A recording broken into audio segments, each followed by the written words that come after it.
d'entre vous qui viennent. Nous étions déjà prêts depuis 2h30.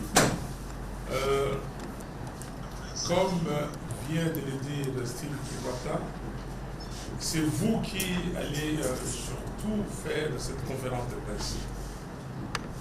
J'ai parlé, je me suis adressé à la nation le 30 décembre dernier. Aujourd'hui, je pense qu'il y a que quelques éclaircissements que vous, hommes et femmes de la presse, voudriez avoir. J'ai dit vous pourquoi. Dans mon adresse le 30 décembre, j'ai fustigé les comportements que j'ai qualifiés d'irresponsables de l'élite congolaise. Et vous êtes aussi l'élite congolaise. L'élite congolaise qui se cantonne dans des zones de confort. Dans des zones de confort, au lieu de dire ce qui se passe, de dire la vérité, et de prendre le problème des sociétés, surtout le problème qui concerne notre pays, on se cantonne dans des commérages, dans des discussions inutiles. On se lance là où les gens veulent que nous puissions aller pour qu'on soit distrait, qu'on soit distant des vrais problèmes du pays. Donc, la conférence de presse d'aujourd'hui, nous l'avons intitulée, ou je l'ai intitulée. Regardez les titres qu'il y a là. La RDC contre le projet de balkanisation et d'implosion. Les titres ne viennent pas de moi. Les titres viennent des professeurs Théophile Obenga. Vous connaissez certainement. Théophile Obenga, c'est l'héritier des Cheikh Anta Diop. Ce titre-là est sorti comment? Ce titre est sorti de ce titre ici, un autre titre, de l'ICREDES. Le titre de ce livre, c'est La République démocratique du Congo face au complot de balkanisation et d'implosion. Et le professeur Théophile Obenga, qui devait baptiser ce livre, a dit qu'il se permettait, lui, de corriger les titres. Et il a imaginé ce titre que nous avons récupéré à notre compte.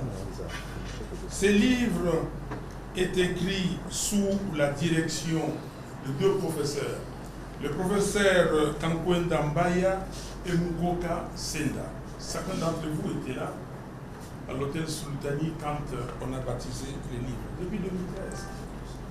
2013. Et on a parlé aussi. Et pour vous dire qu'il y a d'autres personnes qui ont parlé de ces projets de balkanisation de notre pays avant, et puis Kengo Wadondo en a parlé. Kengo Wadondo en a parlé, mais moi j'ai discuté moi-même avec Kengo et Kamanda en ce moment. J'étais en expatriation, je suis revenu, et quand l'AFDEL faisait la marche, et j'ai discuté avec les deux. Kengo, Premier ministre, Kamanda Wakamanda, vice-premier ministre. Et il dit dans cet élément-là que nous étions prêts. Il y a eu des résolutions des Nations Unies qui ont demandé à ce que on fasse tout pour que les Hutus rwandais qui étaient entrés ici, qu'on les rapatrie chez eux. Mais il y avait une pression telle sur le président Mobutu, le président de l'époque, qu'on ne pouvait pas. Et j'ai vu Kengo et Kamanda presque pleurer. Et Mobutu leur a dit que non, on m'a imposé. Fatigué qu'il était, il ne pouvait plus rien faire.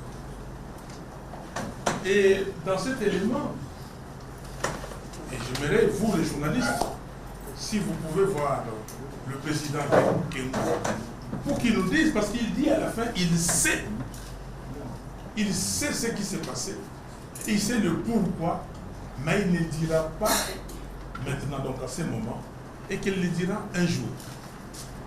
Il faut qu'il le dise, pour que nous soyons édifiés de ce qui s'est passé exactement. Autre élément, ça c'est un élément où je suis à Paris. en avril 2011, où j'évoque cette affaire de balkanisation.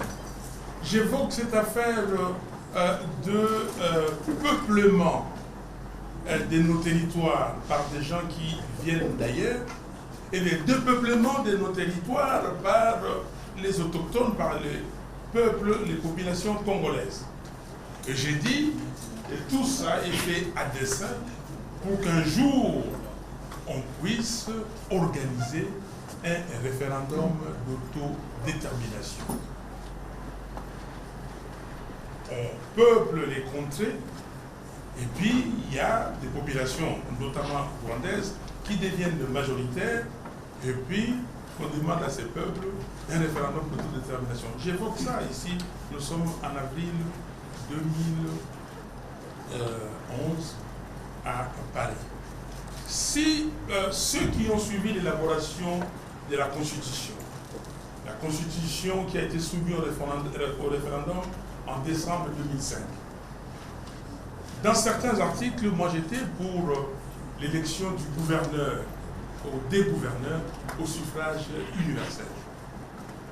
Nous avons contacté beaucoup de gens pour dire, mais c'est un monsieur ou une dame important ou importante et qui va gérer une province, faisons comme on fait ailleurs, il faut que ce soit le peuple qui puisse élire.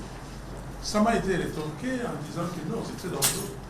Si un gouverneur a beaucoup de pouvoir, déjà que la Constitution va, lui conférer, mais si en plus de ça, il a une légitimité qui vient directement du peuple, un jour, il peut décider, on pensait à ces provinces limitrophes de Sud Kivu, Nord Kivu, Kilituri en devenir et d'autres, Tanganyika, et qu'il pouvait poser la question si la population lui demandait d'organiser un référendum d'autodétermination, et il avait suffisamment de pouvoir, d'autorité et surtout de légitimité pour le faire. C'est comme ça que moi, personnellement, j'ai dit ok, que le gouverneur soit élu au second degré, et c'était satisfaisant. Vous comprenez que ça, la discussion date déjà de longtemps. Après cet élément, ça, nous sommes à l'Assemblée nationale. Ma présence à l'Assemblée nationale pour la législature 2011-2016 était motivée par deux choses. La première, que avec les amis, on empêche M. Kabila de changer ou de réviser la Constitution. Et la deuxième, essayer de voir comment contrer cette affaire de l'Est de la République, ces assauts, comment les contrer. Et le président Lisanga Bonganga est là avec moi. Nous avons conduit, et c'était d'ailleurs lui qui était le président de notre mouvement à l'époque, les FAC, les Forces Acquises au Changement. Nous avons conduit une mission auprès du président Tshisekedi. Quand nous étions en Europe, parce que nous étions partis en Europe avec d'autres amis, y compris Félix Tshisekedi, nous sommes partis pour réclamer la vérité des journaux. Parce que la vérité des journaux, des fois, vous pensez que c'est une invention de Fayou. Nous étions partis en décembre 2011 à Paris, à Bruxelles et à Londres, et nous avons vu des gens, des gouvernements pour la vérité des choses. Pendant que nous étions là, on a annoncé les résultats des législatives aussi. Quand on a annoncé, le président Tshisekedi a dit qu'il annulait ces élections. Et nous sommes venus. Moi-même, je suis parti les voir. Je dis, président, arrêtez. Nous faisons une réunion, puis on viendra vous voir. Et nous sommes partis le voir. Il a dit qu'il dit ceci, Martin, comment moralement vous pouvez entrer à l'Assemblée nationale et sachant que plus de la moitié de messieurs et dames qui sont là ont été nommés. Nous lui avons dit, président, vous avez totalement raison. Mais vous continuez à rester dehors, parce que c'est ça, vous ne pouvez pas. Mais nous entrons pour empêcher Kabila de réviser la Constitution pour empêcher Kabila d'accélérer la balkanisation du pays. Beaucoup de gens ne comprennent pas pourquoi vous êtes entrés. Et nous sommes entrés pour ça. Et Dieu merci, nous avons empêché Kabila de changer ou de réviser la Constitution. Et aujourd'hui, nous voulons l'empêcher de balkaniser le pays. Mais Kabila est tellement malin avec ses stratèges, parce qu'il n'est pas seul, il a des stratèges qui sont ici et ailleurs. Ils ont trouvé, comme Mobutu disait, vous êtes beaucoup plus jeunes que moi ici, mais ceux d'entre vous qui peuvent se rappeler, Tango Makamoumaya Gandongo, ma colonialiste Bazari Kosala Dengenini. Donc, il copie, il fait exactement la même chose que ce que faisaient les colonialistes, les colons.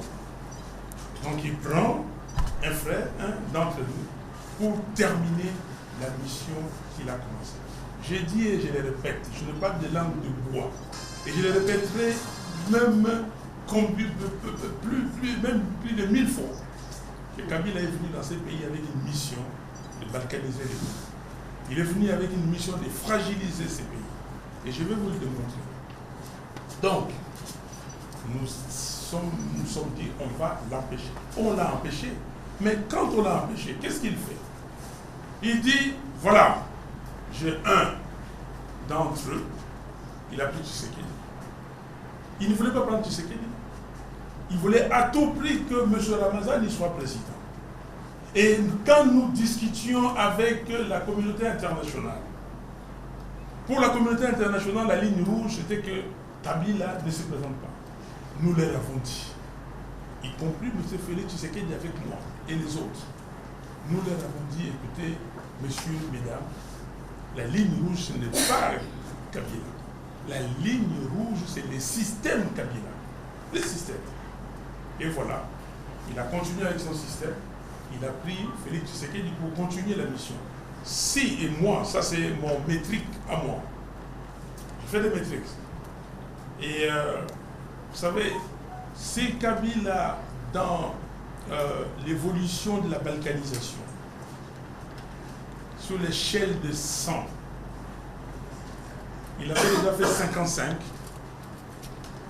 Félix Tshisekedi, l'année qu'il a, cette année qui vient de passer, il a fait 15. Donc nous sommes déjà à 70% sur l'échelle des 100, de balkanisation. Vous comprenez, ça vient d'où? Ça commence comment? On vous dit 26 provinces. Les gens comme des moutons de Panurge, 26 provinces parce que tel veut être conseiller municipal, tel veut être ceci, cela. Il n'y a pas, d'emploi au Congo et il faut qu'on puisse créer ces genres d'emplois pour que les gens se retrouvent. Mais les 26 provinces, c'est un piège. Les 26 provinces encore, quand les sénateurs de la transition étaient partis dans les districts, si le sénateur Mokolo était là, et on peut le dire, j'ai vu le sénateur Mokolo et Maître Kilima de Kisangani, qui étaient les bâtonniers à Kisangani. Et ils sont partis, ils ont travaillé, ils ont fait, ils m'ont montré les brouillons, ils ont dit, voici les conclusions.